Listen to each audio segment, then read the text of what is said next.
అంతర్జాతీయ మార్కెట్లో ముడి చమురు ధరలు పెరగడం, పశ్చిమ ఆసియాలో కొనసాగుతున్న ఉద్రిక్తతల ప్రభావం దేశంలో గ్యాస్ ధరలపై మరోసారి పడింది.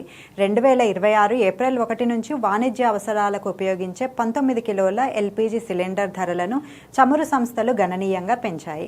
ఢిల్లీలో సిలిండర్పై 195.50 పెరగగా కోల్కతాలో 218 వరకు పెరిగింది. దీంతో ఢిల్లీలో కమర్షియల్ గ్యాస్ ధర 2078.50కి చేరింది. ఇదే సమయంలో హైదరాబాద్లో కూడా భారీగా 214.50 పెరిగింది.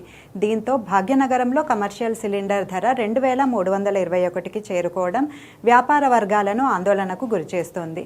గత నెలలోనే ధరలు పెరిగిన నేపథ్యంలో ఇది వరుస పెరుగుదలగా మారింది. అయితే సాధారణ ప్రజలకు కొంత ఊరటనిచ్చే విధంగా గృహ వినియోగానికి ఉపయోగించే 14.2 కిలోల సిలిండర్ ధరలో మార్పులు చేయలేదు.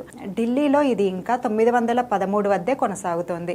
పెట్రోల్, డీజిల్ ధరలు మాత్రం గత సంవత్సరం నుంచి స్థిరంగా ఉండటం గమనార్హం. ప్రతి నెల 1వ తేదీన అంతర్జాతీయ పరిస్థితులు, రూపాయి మార్పిడి విలువల ఆధారంగా ధరలను నిర్ణయిస్తున్నట్టు ఆయిల్ కంపెనీలు తెలిపాయి.